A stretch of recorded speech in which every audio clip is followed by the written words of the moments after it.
নবী করিম সাল্লাল্লাহু আলাইহি সাল্লাম বলেছেন, আল্লাহর আকাশের নিচে জমিনের উপরে খাদিজার মতো উত্তম মহিলা আর নাই। হযরত আয়েশা বলেন, নবীজি একদিন এক রাতে আমার কাছে ঘুমানো ছিলেন। আমি ঘুম থেকে জেগে দেখি নবীজি নাই।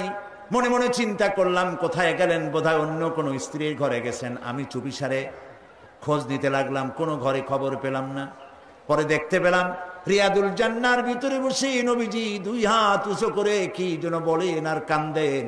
আমি পিছনে গিয়ে হাত তুললাম, শুনতে পেলাম নবীজি মুনাজাত করতে করতে এক পর্যায়ে গিয়ে বলছেন, রব্বুল আলামিন, কিয়ামতের ময়দানে যেদিন বাপ তার সন্তান হারায় ফেলবে, মা তার সন্তান হারিয়ে ফেলবে, সন্তান মায়ের চিনবে না, ওই দিন ওই কঠিন হাসরের ময়দানে আমি যেন আমার খাদিজারে হারায়া না যাই।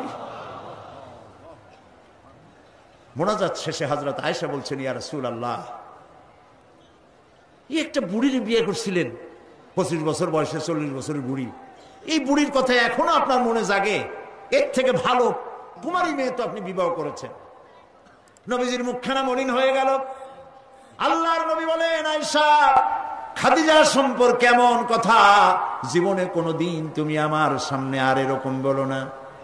কারণ হলো তোমরা সবাই আমার সুদিনের স্ত্রী, আর খাদিজা আমার এমন সময়ের স্ত্রী যখন মক্কা নগরীতে মুহাম্মদের পা রাখার জায়গা ছিল না। সমস্ত সম্পদ উজাড় করে দিয়েছে আমার জন্য, ইসলামের জন্য। না খেয়ে থেকেছে রাতের পর রাত, দিনের পর দিন।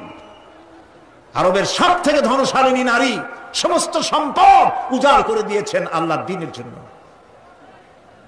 হযরত আয়েশা বলেন, আমাদের ঘরের ভিতরে তেমন গোশত রান্না বান্না খুবই কম হতো।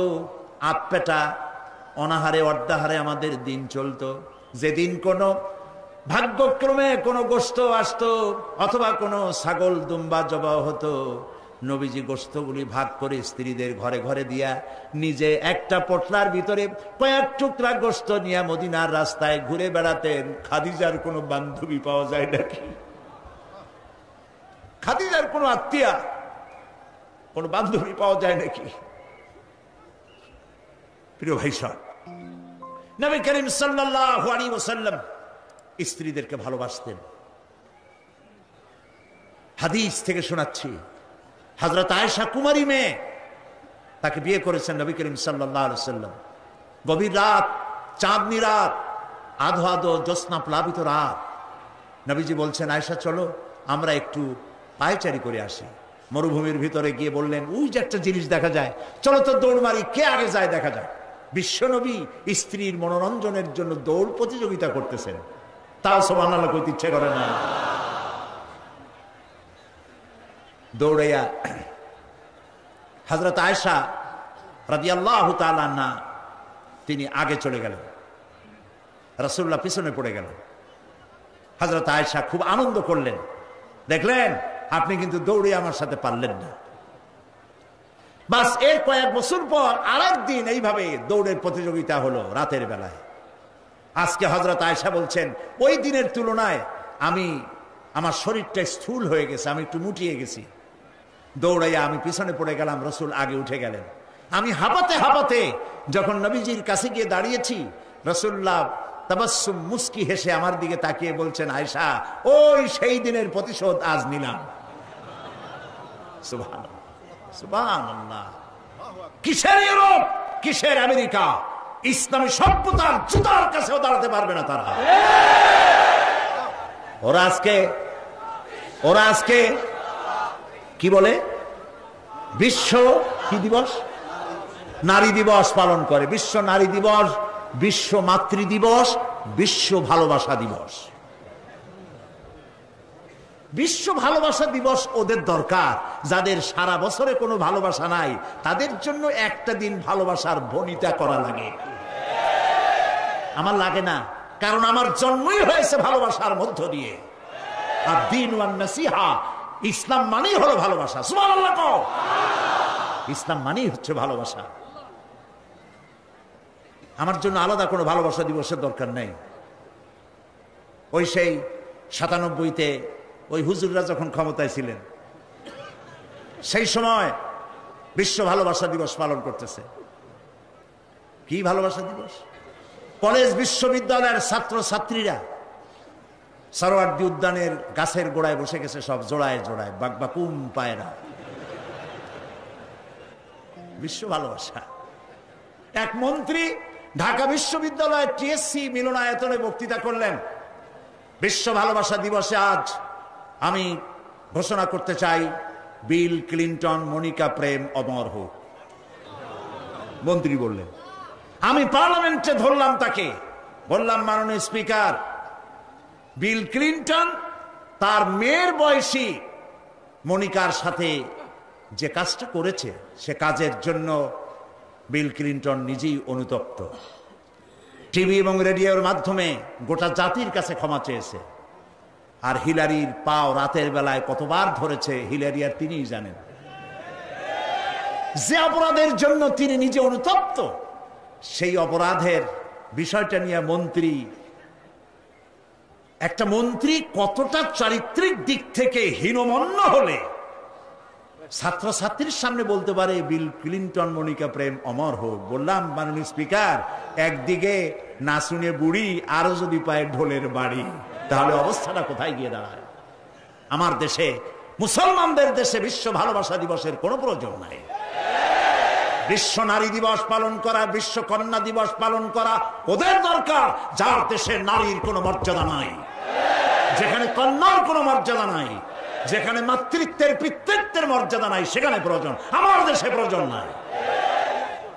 দিবস পালন করতে করতে এখন কৃষক দিবস পালন করতেছে। কালকের পত্রিকায় দেখলাম বিশ্ব পায়খানা দিবস। আমি জানি না আপনারা বিশ্বাস করবেন কিনা, আমার নিজের চোখ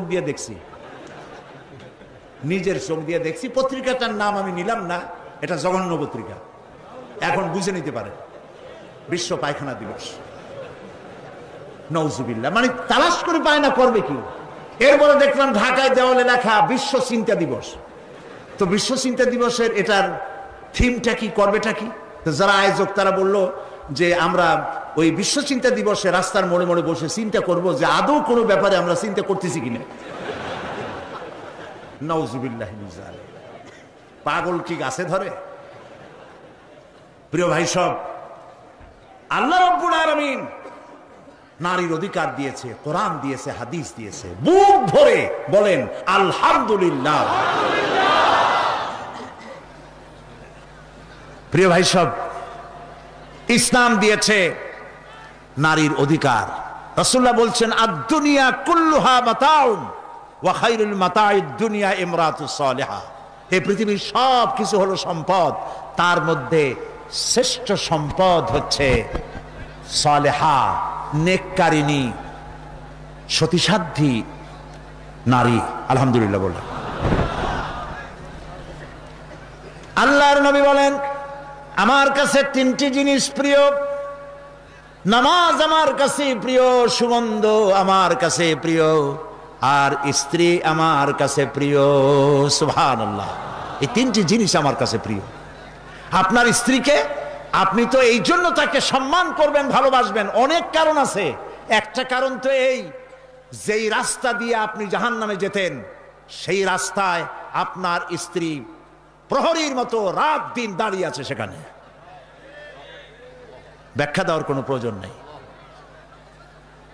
সুতরাং আপনার স্ত্রীকে আপনি ভালোবাসবেন এবং তাকে আপনি সম্মান দিবেন। ইসলাম নারীকে অর্থনৈতিক অধিকার দিয়েছে, বলেছে ফাতুহুন্না উজুরাহুন্না ফরিদা, ফরজ রূপী দায়িত্ব হিসাবে মহারণার টাকা আদায় করে দাও। এখন মহারণার টাকা আদায় করা হয় না, এখন বিবাহ মজলিসগুলিতে বলা হয় মহারণা কত? মহারণা হচ্ছে 21,21,101 টাকা, 11,11,101 টাকা। একটা 1 টাকা থাকা লাগবে। কোথায় পাইছেন এটা? একটা 1 টাকা থাকা লাগবে। আর এই যে মহারণা বাঁধা হয়, এই মহারণার টাকা আদায় করা অধিকাংশ ক্ষেত্রে আদায় করা হয় না। কথা ঠিক কিনা? কথা ঠিক কিনা? বরং উল্টা মহারণা আদায় করে নেয়। কারণ বলেন, পাত্রপক্ষ। পাত্রপক্ষ মহারণা আদায় করে নেওয়ার সময় আদায় করার জন্য ঘটক, এগুলোরে কি বলে? ঘটক। কোন কোন এলাকায় এদেরকে উচ্চনাক বলা হয়। এদের কাজ হলো পরস্পরের মধ্যে বিবাহ দিতে গিয়ে মিথ্যা কথা বলা, উচ্চনাক। তো এরা বলে যে অমুকের ছেলে অমুকের মেয়ের বিবাহ হবে, ছেলেকে দিতে হবে কি? ছেলেকে দিতে হবে ল্যান্ড ক্রুইজার, ছেলেকে দিতে হবে গুলশানে বাড়ি, 10 লক্ষ টাকা ক্যাশ, মঙ্গল গ্রহে অফিস। বলে ছেলে লেখাপড়া জানে কি? কলেজের বারান্দা দিয়ে কয়েকদিন ঘুরে টুরে আসছে, গলায় সোনার সেন্টেনও আছে, মাথায় ভাল্লুকের মতো চুলও আছে। এরপরে এইভাবে করে এক অপাত্রে মেয়েদেরকে দেওয়ার ব্যবস্থা হয় টাকা পয়সার বিনিময়। মহারানাটা ওরা নিয়ে গেল। বিবাহে যদি উপহার দেয় শ্বশুর পক্ষ, পাত্র কি বলে কন্যা পক্ষ, পাত্রপক্ষকে যদি সোনা দেয়, দানা দেয়, টাকা দেয়, সব জায়েজ আছে, সুন্নত।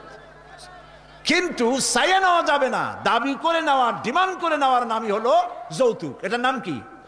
চট্টগ্রামে কি বলে? যৌতুক। এই যৌতুক হলো শ্বশুরের সাথে এক প্রকারের কৌতুক। এইভাবে করে সাইয়া টাকা আদায় করা হারাম। সাইয়া টাকা আদায় করা কি? আজকের এই বিশাল তাফসীরুল কোরআন মাহফিলে আমি জানতে চাই যে এই যাদের ছেলে আজ পর্যন্ত বিয়ে দেন নাই, বিবাহ দিতে গিয়ে কন্যা পক্ষের কাছ থেকে হারাম সাইয়া যৌতুক আদায় করে ছেলে বিয়ে দিবেন না, এই রকমের লোক ওয়াদা করতে পারবেন না? মনে করবেন এই কথা যে আল্লাহ এই মাহফিলে আজকে আসলাম কেন? আচ্ছা দেখি তো, যারা ছেলে বিয়ে দেন নাই তারা ওয়াদা করবেন এই কথা বলে যে আমার ছেলে বিবাহ দিতে গিয়ে যৌতুক 1 পয়সা, 1 থেকে নিয়ে 1000 কোটি যা হোক, যৌতুক চাইবো না, বিনা যৌতুকে ছেলে বিবাহ দেব। কারা কারা দেবেন? ছেলেওয়ালারা হাত তোলেন তো। ও মাশাআল্লাহ, বাচ্চা পোলাপান হাত উঠেছি কি কামে? তোমরা তো মা ভাও নাই এখন। হাত নামান। জি, ভবিষ্যতে হাত নামান, হাত নামান। আলহামদুলিল্লাহ বলেন। যৌতুক এক সামাজিক ব্যাধি, এই ব্যাধি বন্ধ করতে হবে এবং চট্টগ্রাম থেকেই এটার আন্দোলন শুরু হবে ইনশাআল্লাহ। বলেন ইনশাআল্লাহ। প্রিয় ভাই, সব যারা বিবাহ করে নাই সেসব যুবকদের বিবাহ করা লাগবে কিনা? লাগবে কিনা? হ্যাঁ, ফুর্তি হয়ে একটু জোরেই বলতেছে লাগবে। এই বিবাহ করতে গেলে শ্বশুর যদি ঘড়ি দেয় বলবা আলহামদুলিল্লাহ, যদি শেরওয়ানি দেয় আলহামদুলিল্লাহ, যদি কিছু না দেয় নাউজুবিল্লাহ, নাকি? তাও আলহামদুলিল্লাহ। বরং তুমি কেন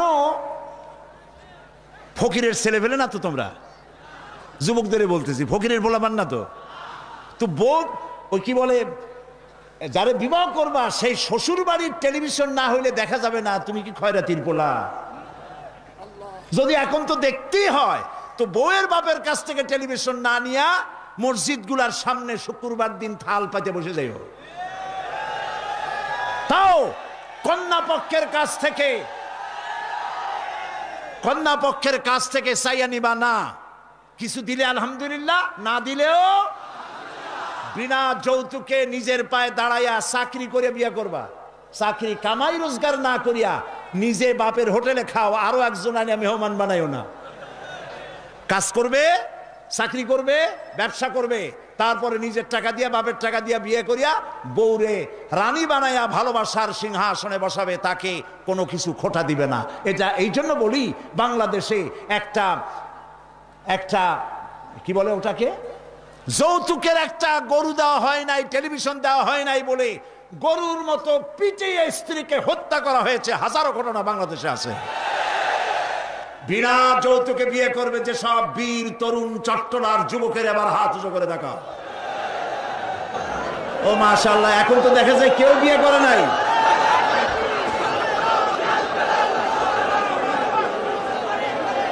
আচ্ছা, হাত নামান, হাত নামান, আলহামদুলিল্লাহ বলেন, হাত নামান। এই যে ভাই, আমি কিন্তু বুঝতে পারি দাঁড়াইছেন কেন, কোমর ব্যথা করতেছে বোধহয়। বসেন, কোমর ব্যথা আল্লাহ ভালো বানাই দেবেন, জোরে কোন আমিন। আরে ভাই বসতে বলছি, বসেন। কোমর ব্যথা হলে তো আমারও করবে, আমি তো বসা। বসেন, সবাই বসেন। প্রিয় ভাই সব, তাহলে একটি বড় রকমের অপরাধ থেকে চট্টগ্রামকে মুক্ত করার জন্য আন্দোলন শুরু করা হলো। বলেন আলহামদুলিল্লাহ। প্রিয় ভাই সব, আল্লাহ তাআলা এই নারী যখন বিবাহ হলো, আল্লাহ তাআলা তাকে অধিকার দিলেন, শিক্ষার অধিকার, লেখাপড়ার অধিকার, পড়ার অধিকার, সব অধিকার দিলেন। এরপরে দিলেন তাকে মা বানায় দিলেন। কদিন পরে কি হয়ে গেল? মা হয়ে গেল। সুবহানাল্লাহ। এখন কিন্তু ইজ্জত আরো বাড়লো। মা হওয়ার পর ইজ্জত কি হইল? আরো বেড়ে গেল। আল্লাহর নবীর কাছে প্রশ্ন করা হয়েছে। এক সাহাবী এসে বলছেন, সালা রাজুলুন ইয়া রাসূলুল্লাহ মান আহাক্কুন নাস বিহুসনি সাহাবাতি ক্বালা উম্মুক ক্বালা সুম্মা মান ক্বালা উম্মুক ক্বালা সুম্মা মান ক্বালা উম্মুক ক্বালা সুম্মা মান ক্বালা আবুক। সুবহানাল্লাহ। একজন এসে নবীজির কাছে প্রশ্ন করলেন, ইয়া রাসূলুল্লাহ, মানুষের ভিতরে আমি কার যত্ন করব, কার খেদমত করব, কার সাথে ভালো ব্যবহার করব, আমার কাছে সব থেকে ভালো ব্যবহার কে পেতে পারে? নবীজি বললেন, তোমার মা। সাহাবী প্রশ্ন করলেন, তারপরে কে? রাসূলুল্লাহ বললেন, তোমার মা। তারপরে কে? তোমার মা। তারপরে কে? তোমার পিতা। পিতার চাইতে মায়ের মর্যাদা আল্লাহ পাক কয় গুণ বাড়ালেন? সবাই বলেন কয় গুণ? 3 গুণ আল্লাহ বাড়ায় দিলেন।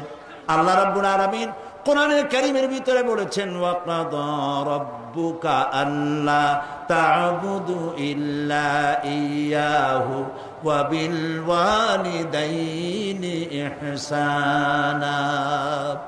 তোমার রবের পক্ষ থেকে চূড়ান্ত ফয়সালা হয়েছে যে আল্লাহর ইবাদত করার পর মা বাপের ইহসান করবে। সুবহানাল্লাহ। আর আমার দেশের লোকেরা কি বলে, কি করে? লক্ষ্য করতেছেন আপনারা? আল্লাহ বলেন কি আর বান্দারা করে কি? আল্লাহ বলছেন মা বাপের খেদমত করো। আমার ইবাদতের পরে আল্লাহর পরেই স্থান কার? চিল্লায় বলেন। আমাদের লোকেরা বোঝে না, না বুঝা চলে যায় ভালো কোনো খাবার, ভালো কোনো ফল কোনো হযরত, কোনো পীর সাহেবের দরবারে নিয়ে হাজির করলে, হ্যাঁ দেন, পীর সাহেবকে হাদিয়া দিবেন, দেন, কিন্তু আগে দিবেন মায়েরে। আপনার কাছে, সন্তানের কাছে সব থেকে বড় পীর হচ্ছে মা। বলেন সব থেকে বড় পীর কে?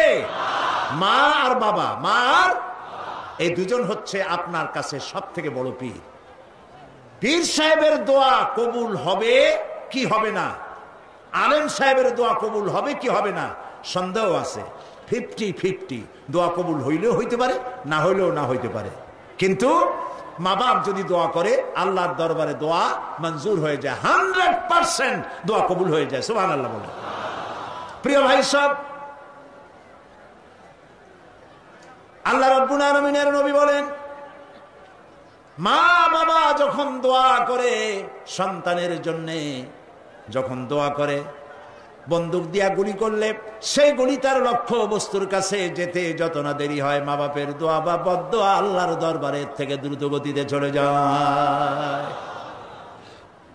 মাকে খাওয়াও। বুড়া মা আছে না? বলেন আছে না?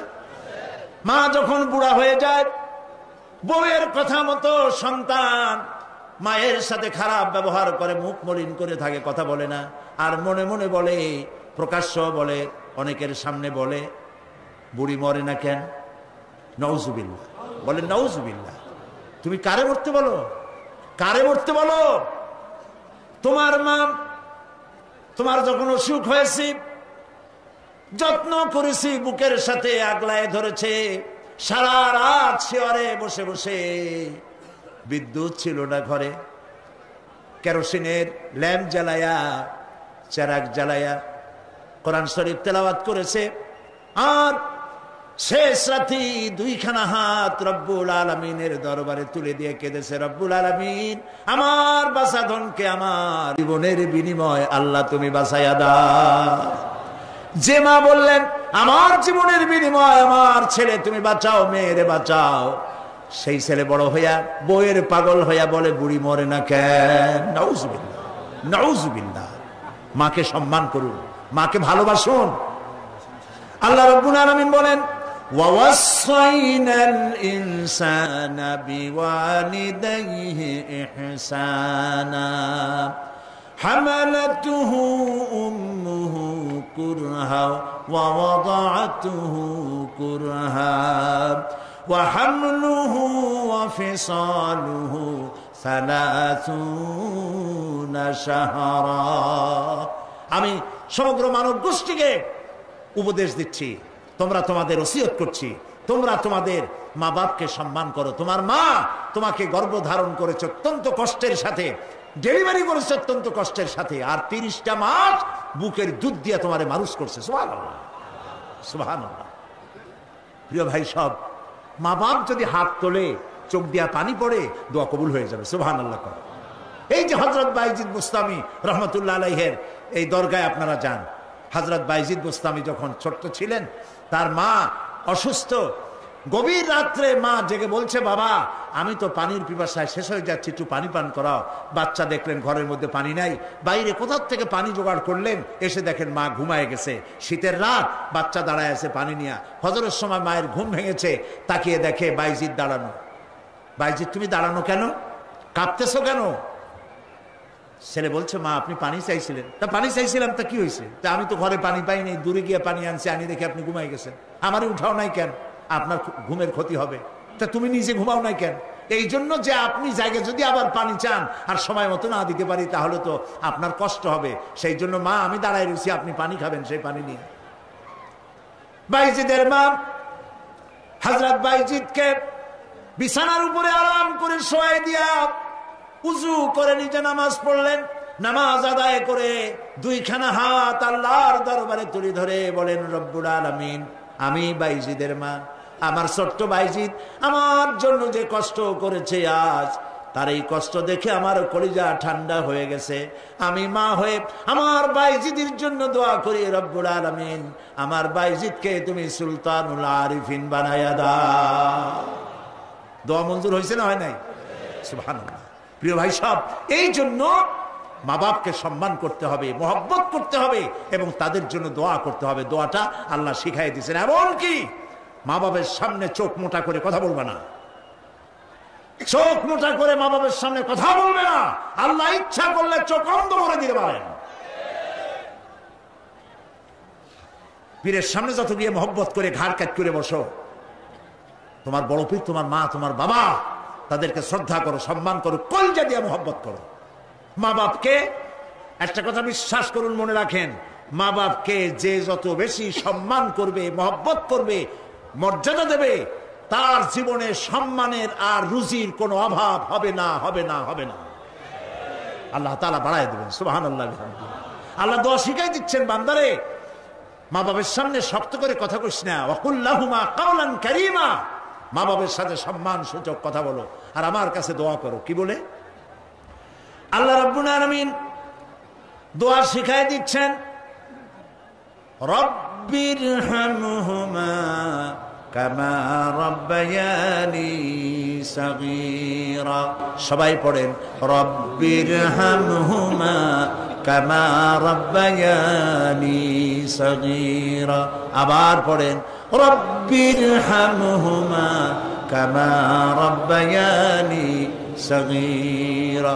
আল্লাহ তাআলা শিখাই দিলেন, বান্দারে দোয়া কর, আয় আমার রব, আমার মা বাপ আমাকে যেমন ছোটবেলায় স্নেহের করে লালন পালন করেছে, মাবুদ গো তুমি আমার মা বাপকে সেইভাবে তোমার রহমত করে লালন পালন করো। আল্লাহ দোয়া শিখাই দিচ্ছেন। এই দোয়া প্রত্যেক নামাজের পর আপনারা পড়বে। মনে থাকবে ভাই? জোরে বলেন, মনে থাকবে? আল্লাহ যেন আমাদেরকে মনে রাখান, আমরা বলি আমিন। প্রিয় ভাই সব, মা হিসাবে আল্লাহ তাআলা এই মর্যাদা বৃদ্ধি করে দিলেন। নারীর 3টা স্তর বললাম, কন্যা, বধূ, মাতা। 3 স্তরে ইসলাম যে মর্যাদা দিয়েছে, এর থেকে বেশি মর্যাদা পৃথিবীতে কেউ দিতে পারে নাই। এখন এই নারীদেরকে যাদের এত মর্যাদা আল্লাহ দিলেন, মর্যাদা তো এত বাড়াই দিলেন, সন্তানের জান্নাত মায়ের পায়ের তলে ঢুকাই দিলেন। সুবহানাল্লাহ বলেন, সুবহানাল্লাহ বলবেন না? মেয়ে লোকের মায়ের পায়ের তলে তার সন্তানের বেহেশত আল্লাহ ঢুকাই দিলেন। সম্মান করো, মর্যাদা করো। যারা মা বাবার সাথে বেয়াদবি করছো, আজকের রাতে মায়ের কাছে গিয়ে, বাপের কাছে গিয়ে পাও দুটো জড়ায় ধরো, আর বলো আব্বা আম্মা আমি তো ভুল করছি, বেয়াদবি করছি, বুঝি নাই, আল্লাহর রাস্তায় আমারে মাফ করে দেন। মাফ করে দেবে না? দিবে। মা বাবার চাইতে সন্তানের জন্য কল্যাণকামী কে আছে? বল কথা মতো খবরদার কখনো মা বাবার সাথে নাফরমানি করবেন না। মনে থাকবে? মনে থাকবে? আল্লাহ তাআলা মনে রাখার তৌফিক দিক, আমরা বলি আমিন। প্রিয় ভাই সব, এই নারীকে সম্মান দিয়ে আল্লাহ তাআলা বলেছেন নারীরা যেন পর্দায় থাকে। قل للمؤمنات يغضضن من أبصارهن, মেয়ে লোকদেরকে বলা হয়েছে মুমিনা নারী তোমরা তোমাদের চক্ষুকে পর পুরুষ থেকে নিম্নগামী করে রাখো। ওয়াহফাজনা ফুরুজাহুন্না, আর তোমাদের যৌনাঙ্গ সমূহ এগুলিকে তোমরা হেফাজতে রাখো, এগুলি লজ্জাস্থান সমূহ হেফাজতে রাখো, যা মানুষকে দেখিও না। ওয়াকারনা ফি বুয়ুতিকুন্না ওয়ালা তাবাররাজনা তাবাররুজাল জাহিলিয়াতিল উলা, আর তোমরা তোমাদের ঘরের মধ্যে থাকো ওই জাহিলিয়াতের যুগে যে ধরনের সাজসজ্জা করে রাস্তায় বেরোতো, ঠাট ঠামক করতো, রূপচর্চা করতো মানুষের সামনে, পরপুরুষের সামনে, জাহিলি যুগের মতো তোমরা বেরিয়েও না। কে বলতেছেন? আল্লাহ বলতেছেন, আল্লাহ পাক বলছেন ওয়াকারনা ফি বুয়ুতিকুন্না, ঘরের মধ্যে থাকো। এই ঘরের মধ্যে থাকার অর্থ কিন্তু এই নয় যে ঘরের মধ্যে পড়ে থাকো, লেখাপড়া করো না, চাকরি বাকরি করো না, এটা কিন্তু নয়। বরং নবী করিম সাল্লাল্লাহু আলাইহি সাল্লামের যুগে মহিলা সাহাবীরা ব্যবসা করেছেন। কেউ আতরের ব্যবসা করেছেন, কেউ ফলের ব্যবসা করেছেন, কেউ খেজুরের ব্যবসা করেছেন, এবং এই মহিলারা নার্সের দায়িত্ব পালন করেছেন। যুদ্ধাহত সৈন্যদেরকে নার্সিং করেছেন, যুদ্ধের ময়দানেও তারা কাজ করেছেন।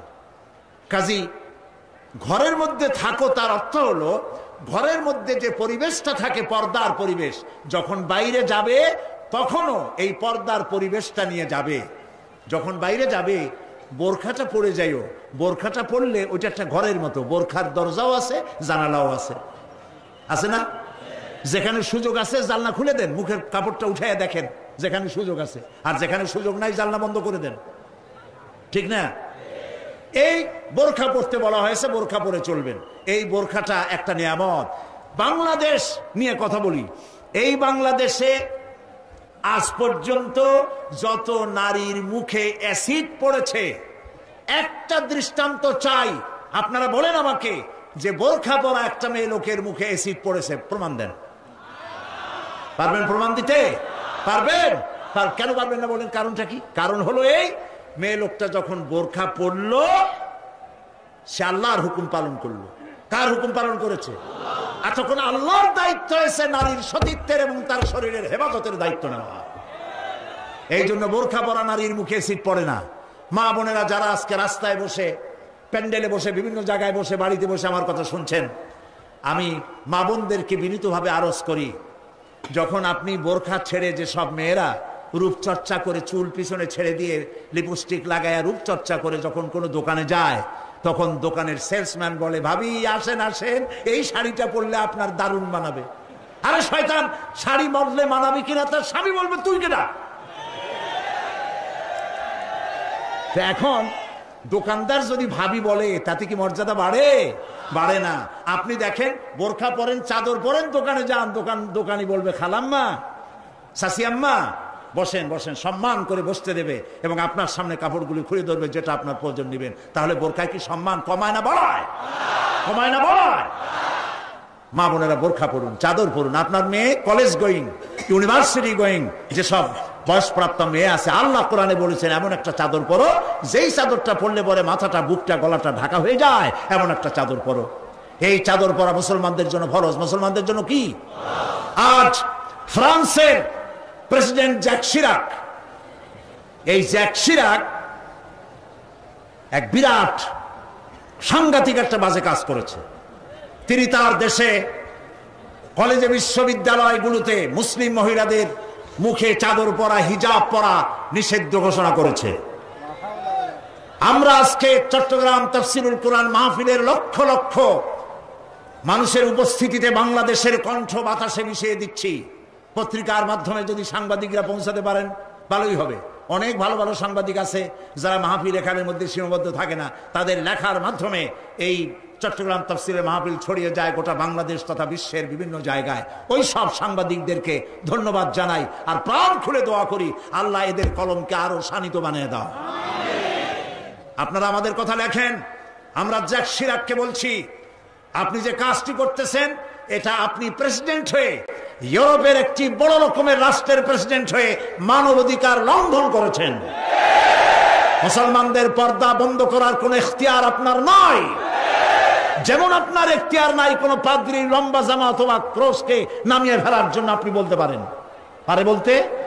রবিবার দিন গির্জায় যেতে বন্ধ করতে পারেন? রবিবার দিন গির্জায় যাওয়া যেমন তার ধর্মীয় কাজ, গলার ভিতরে ক্রস লাগানো যেমন তার ধর্মীয় কাজ, আমার মুসলমান মেয়েদের পর্দা করা, হিজাব করা তেমন আল্লাহর নির্দেশিত কাজ। আমরা গোটা বাংলাদেশের পক্ষ থেকে, এই মাহফিলের পক্ষ থেকে জ্যাক শিরাককে নিন্দা জানাই এই কাজের জন্য। আমরা আহ্বান জানাবো, পৃথিবীর মধ্যে কোন রাষ্ট্র যা করে নাই আপনি সেই খারাপ দৃষ্টান্ত করে আপনার কপালকে খারাপ করবেন না। প্রিয় ভাই সব, নারীর জন্য আল্লাহ পর্দা করেছেন, আর এই পর্দা হলো তাদের জন্য নিয়ামত। সেই নিয়ামত তারা ধারণ করবেন, আল্লাহ তাআলা তাহলে সন্তানগুলো ভালো বানাই দিবেন। কোন আলহামদুলিল্লাহ, বলেন আলহামদুলিল্লাহ। আচ্ছা বলেন, মৃগনাভি কস্তুরী ছাগলের পেটে হয় না হরিণের পেটে হয়? হরিণের পেটে হয়। হরিণ থাকে কোথায়? গাছের মধ্যে পর্দার আড়ালে। ছাগল থাকে কোথায়? মাঠে ঘাটে, পথে ঘাটে, যেখানে সেখানে। কাজে ছাগলের মৃগনাভি তো ভালো, দড়ি ধরলেও গোসল ওয়াজিব হয়ে যায় দুর্গন্ধের ঠেলা। আর জঙ্গলের ভিতরে হরিণ থাকে, মৃগনাভি কস্তুরী আল্লাহ দান করেন, যার সুগন্ধ এখানে নাড়া দিলে সারা মাহফিল বিমোহিত হয়ে যাবে। আল্লাহ নিয়ামত পর্দায় থাকে। নারীদেরকে আল্লাহ পর্দায় থাকতে বলেছেন। এই পর্দায় থাকলে পরে কস্তুরী সম সন্তান আল্লাহ দান করবেন। আর যদি পর্দায় না থাকেন, যে সন্তান হবে হবে মিস্টার বল্টু বাবু, মন্টু মিয়া। ভয়ের চোটে মানুষ অস্থির, তার চোখ গর্তের ভিতরে কি খাইছে, চোখ গেছে গর্তের মধ্যে। 2 কেজি চাউল ভাজা যায় 2 চোখে, চুল মাথা দিয়ে ঝুলানো। প্যান্ট পরছে, সে প্যান্ট পরা অবস্থায় সেলাই করছে না কেমনে করছে আল্লাহ জানে। জুতার মধ্যে এত বড় বড় লোহা বটন লাগানো, গলায় এত বড় মোটা সেট, জাহান্নামের আগেই সালাসিলা ওয়া আগলালাম ওয়া সাইরা, জাহান্নামের শিকল আগেই পড়ছে গলায়। রাস্তায় মানুষে দেখে আর বাপ বাপ করে পলাইতে থাকে, বলতে থাকে আল্লাহ এই শয়তানের গজব দাও, এই শয়তানের যে মায় পেটে রাখছে তার কলেরা দাও, ওর বাপের বসন্ত দাও। আর ছেলে যদি ভালো হয়, মানুষে দোয়া করে, আরে এই ছেলেটা এত ভালো, আল্লাহ এই ছেলেটির প্রতি রহম করো, এই ছেলের যে মায় পেটে রাখছে সে মায়ের রহম করো, ওর বাপের রহম করো। সুবহানাল্লাহ। নেক সন্তান পাওয়ার জন্য পর্দায় থাকা আপনার জন্য জরুরি। মা বোনেরা পর্দায় থাকুন এবং নিজের সৌন্দর্য পরপুরুষকে দেখাবেন না। আপনার সৌন্দর্য আপনার পিতার জন্য নয়, ভাইয়ের জন্য নয়, ছেলের জন্য নয়, কারোর জন্য নয়, শুধুমাত্র একমাত্র কেবলমাত্র স্বামীর জন্য। এই সুন্দরী প্রতিযোগিতার কথা সেদিন বলেছি। বাংলাদেশে বিভিন্ন সাবান কোম্পানির পক্ষ থেকে সুন্দরী প্রতিযোগিতা, ফটোজেনিক কি ফটো সুন্দরী, মিস ফটো সুন্দরী জেনিক না কি একটা কপালের সারা, জি এগুলি করতেছে, এগুলি তারা করতেছে, বিভিন্ন জেলা শহরে করতেছে। প্রিয় ভাই সব, আমি সেদিন বলেছি, আজকে লক্ষ লক্ষ লোক, সকলকে বলি, মিস বাংলাদেশ অথবা ফটোজেনিক সুন্দরী প্রতিযোগিতা যেখানে হবে সেখানেই বাধা দিবেন। ফটোজেনিক সুন্দরী প্রতিযোগিতা বাংলাদেশের মাটিতে হতে দেওয়া হবে না।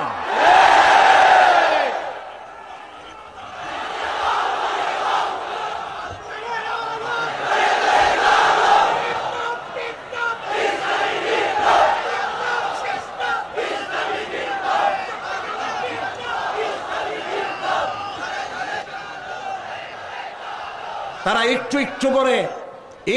একটু করে আগাচ্ছে, আমরা সহ্য করি, কদ্দূর দেখাচ্ছে।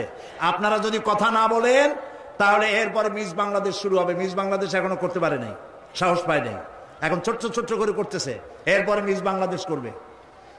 নির্লজ্জ যারা নারীর সুন্দরী প্রতিযোগিতা যারা করে, যারা বিচারক, নারীর সৌন্দর্যের, শরীরের অঙ্গ প্রত্যঙ্গের মাপ নিয়ে সৌন্দর্যের বিচার যারা করে, শয়তানের চাইতে নিকৃষ্ট তারা, লম্পট, লজ্জা।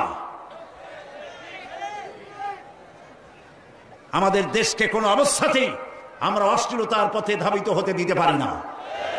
আমি সেদিনও বলেছি, এই রোগ তাড়াতে গিয়ে যুবকদেরকে জেনার দিকে আকৃষ্ট করা হচ্ছে। একটা সাইনবোর্ড লাগাইছে, যৌন রোগে টেনশন নাই, কি জানি লইলে, হ্যাঁ, নাউজুবিল্লাহ বলেন। এটা কেমন কথা? আপনি লিখবেন এইডস রোগ হচ্ছে মরণ ব্যাধি, ধর্মীয় অনুশাসন মানলে পরে এইডস রোগ থেকে বাঁচা যায়। এটা দেখুন, যে লিখেছেন, যে ব্যক্তি লিখেছে এই স্লোগান, যার মাথায় আসছে সে নিশ্চয় চরিত্রবান না লম্পট। লিখেছে এই যৌন রোগে, বলেন না কি মুখস্থ, যৌন রোগে রেহাই নাই, কন্ডম লইলে টেনশন নাই, তার মানে কন্ডম নিয়ে জেনা করো। নাউজুবিল্লাহ বলে। আমি সব জায়গায় বলে এসেছি, চট্টগ্রামের পুলিশ কমিশনার, চট্টগ্রামের ডিসি, আপনারা এই সাইনবোর্ড ভাঙেন। আপনারা যদি এই সাইনবোর্ড না ভাঙেন, আমি জনগণকে বলবো, জনগণ এই এইডসের সাইনবোর্ডকে ভেঙে গুড়িয়ে দাও।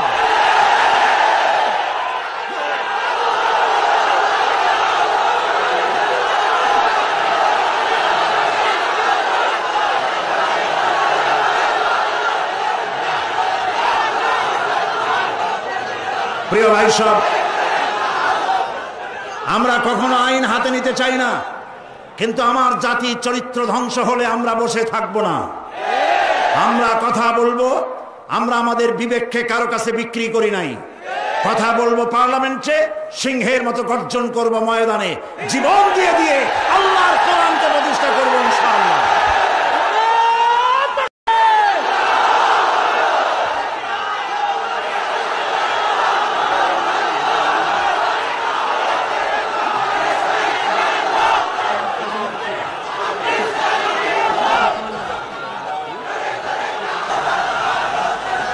প্রিয় ভাই সব, আমরা কখনো আইন হাতে নিতে চাই না, কিন্তু আমার জাতি চরিত্র ধ্বংস হলে আমরা বসে থাকবো না। আমরা কথা বলবো, আমরা আমাদের বিবেককে কারো কাছে বিক্রি করি নাই। কথা বলবো পার্লামেন্টে, সিংহের মতো গর্জন করব ময়দানে, জীবন দিয়ে দিয়ে আল্লাহর কোরআনকে প্রতিষ্ঠা করবো ইনশাআল্লাহ।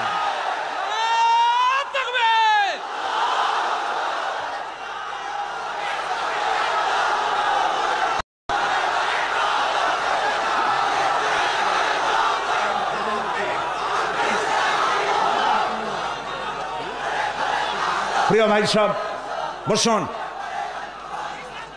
সুতরাং নারীকে পর্দায় থাকতে হবে এবং এই পর্দার আচরণ করতে হবে। মহিলাদের কর্মসংস্থানের বিষয়টাও ইসলাম পরিষ্কার বলে দিয়েছে। মেয়েরা কাজ করতে পারবে, কোনো অসুবিধা নাই, চাকরি করবে, লেখাপড়া করবে। নবী করিম সাল্লাল্লাহু আলাইহি ওয়াসাল্লামের স্ত্রী আমাদের মা হযরত আয়েশা রাদিয়াল্লাহু তাআলা আনহা হাজার হাজার সাহাবীদের উস্তাদ ছিলেন, হাদিস শিখিয়েছেন, ফিকহ শিখিয়েছেন, সুবহানাল্লাহ বলে, কোরআন শিখিয়েছেন, যুদ্ধের ময়দানে প্রধান সেনাপতিত্বের দায়িত্ব পালন করেছেন পর্দার ভেতরে থেকেই। সুতরাং আমাদের মাতৃজাতি, আমাদের নারী সমাজ লেখাপড়া করতে পারবেন, চাকরি করতে পারবেন, সব পারবেন, তবে একটি কাজ হলে তাদের চাকরিগুলি নিরাপদ হয়। সে কাজ হচ্ছে দেশের সবগুলি, আমি প্রস্তাব করেছিলাম, প্রস্তাবটা এখনো গৃহীত হয়নি, আমি বলেছি মহিলাদের জন্য আলাদা মেডিকেল কলেজ করার জন্য। কারণ মহিলা মেডিকেল কলেজ হলে পরে আমাদের দেশে যত পুরুষ ডাক্তার আছে সেই পরিমাণ মহিলা ডাক্তার নাই। মহিলাদের এমন অনেক রোগ হয় যা স্বামীর কাছে বলতেও তারা লজ্জা করে। ডাক্তার তো ভালো, এই জন্য মহিলা ডাক্তার বেশি প্রয়োজন। আর এজন্য বহু মেধা শক্তি সম্পন্ন মেয়েরা কোএডুকেশন বলে মেডিকেল কলেজগুলিতে ভর্তি হতে চায় না। মহিলা মেডিকেল কলেজ হলে তারা স্বাচ্ছন্দ্য ফিল করে। আমি প্রস্তাব দিয়ে রেখেছি, আপনারা দোয়া করুন যেন সেটা হয়। এখন সমস্ত গার্মেন্টস ফ্যাক্টরি, সমস্ত প্রাইমারি স্কুল এবং হসপিটালের মহিলা হসপিটাল, মহিলা ক্লিনিক ইত্যাদি, এগুলি যদি মহিলাদের দায়িত্বে দিয়ে দেওয়া হয় তাহলে মহিলারা নিরাপদে চাকরি করতে পারেন। বিশেষ করে সমস্ত প্রাইমারি স্কুলগুলি পুরুষ মাস্টারদেরকে অন্যত্র কাজ দিয়া সমস্ত প্রাইমারি স্কুলগুলি যদি মহিলাদের হাতে ছেড়ে দেওয়া হয়, মহিলা শিক্ষয়িত্রীদের কাছে, তাহলে ছেলেরাও মায়ের মতো আদর পায়া শিখবে, আর মায়েরাও নিরাপদে সতীত্ব সম্ভ্রম বজায় রেখে তারা চাকরি করতে পারবে। এরকম একটি চিন্তা চলছে, আপনারা দোয়া করেন যেন আল্লাহ তাআলা এই ব্যবস্থা করে দেন। প্রিয় ভাই সব, আরেকটি কথা, এখানে একটি মসজিদ আছে কোথাও, কাদিয়ানীদের একটা মসজিদ। কোন জায়গায় নাম বলেন? আহমদিয়া চকবাজার। এইখানে একটা মসজিদ আছে কাদিয়ানীদের, বাইতুল বাসেত মসজিদটার নাম। মুসলমানেরা জানে না বলে সেখানে নামাজ পড়তে যায়। মনে রাখবেন, কাদিয়ানীরা যে মসজিদ বানায় ওইটা মসজিদ না, এটা উপাসনালয়। কাদিয়ানীদের মসজিদে মুসলমানদের নামাজ হবে না, হবে না, হবে না। কারণ গোলাম মোহাম্মদ কাদিয়ানী কাফের, আর তাকে যারা নবী মানে তারাও কাফের। তাদের সাথে মুসলমানদের না না না, থামেন, এই যে বসেন। আমি কিন্তু এই গরম স্লোগান পছন্দ করি না। কি জ্বালায় পোড়াই দেবেন আপনি? জ্বালানো পোড়ানোর মধ্যে আমরা নাই। আমরা আছি, হক কথা বলি। তাদের অধিকার আছে দেশে থাকার, যেমন হিন্দু, খ্রিস্টান, বৌদ্ধ সকল জাতি যেমন এখানে সাম্প্রদায়িক সম্প্রীতি নিয়ে আছে, কাদিয়ানীরাও সেভাবে থাকবে। তবে তারা থাকবে অমুসলিম হিসাবে, মুসলমান হিসাবে অবশ্যই নয়। তাদের উপাসনার গায়ে কেউ হাত দেবে না, মনে থাকবে এই কথা। আমাদেরকে কোরআনে নিষেধ করা হয়েছে কারো মন্দির ভাঙবে না, কারো গুরুদ্বারা, কারো গির্জা, কারো চার্চ, কারো প্যাগোডায় হাত দিবে না, ভাঙবে না, এবং কারো দেবতাকে গালি দিবে না, আমার আল্লাহ বলেছেন। মনে থাকবে এই কথা। সুতরাং তাদের উপাসনালয় হাত দেওয়া যাবে না। যেমনি বানাইছে তেমনি থাকুক, তারা নামাজ পড়বে। আমি আমার জনগণকে সতর্ক করছি, ওদের মসজিদ মসজিদ নয়, উপাসনালয়। ওটাকে মসজিদ বলা জায়েজ নাই, এটা উপাসনালয়। কোন মুসলমানের নামাজ এখানে হবে না, মনে থাকবে। মাথা গরম করবেন না কখনো। ইসলাম এই মাথা গরমে পছন্দ করে না।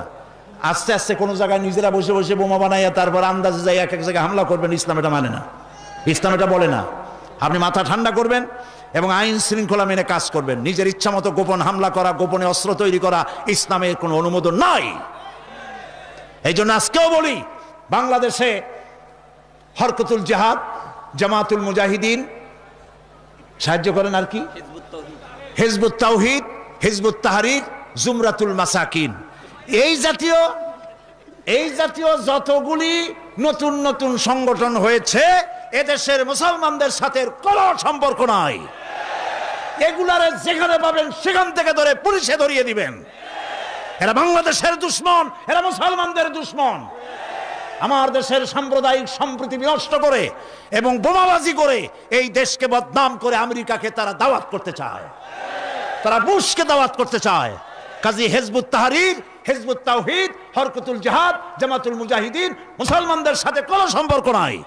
যেখানে পাও সেখানে ধরো, গরুর দড়ি দিয়া বান্ধিয়া পুলিশে হ্যান্ডওভার করো। মনে থাকবে।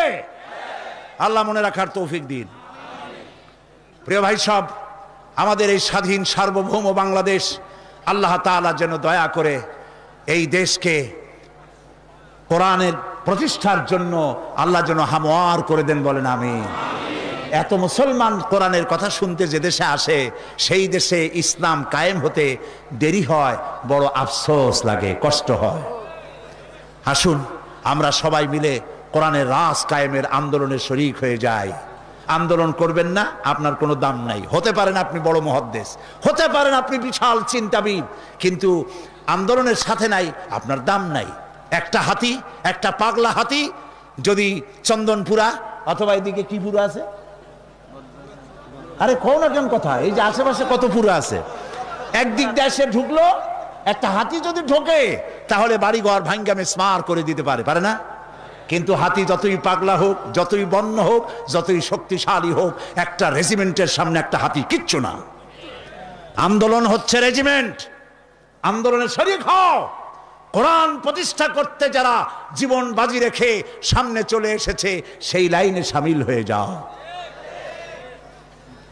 প্রিয় ভাই সব, আজকে আর আমি কথা বাড়াবো না, কারণ অনেক দূর যেতে হবে। বাংলাদেশের বিভিন্ন জেলা থেকে লোকেরা এসেছেন। আমি 10টার মধ্যেই শেষ করতে চাই, সেই জন্য দাঁড়ানো ভাইয়েরা এবার বসেন। কাঙ্ক্ষিত মোনাজাতের দিকে এগিয়ে যাচ্ছি। দোয়া কবুল হবে ইনশাআল্লাহ, বলি ইনশাআল্লাহ।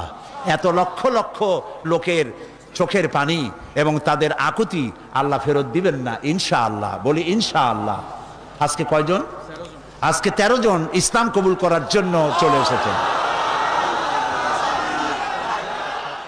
বলো লা ইলাহা ইল্লাল্লাহু মুহাম্মাদুর রাসূলুল্লাহ। আল্লাহ ছাড়া কোনো ইলাহ নাই।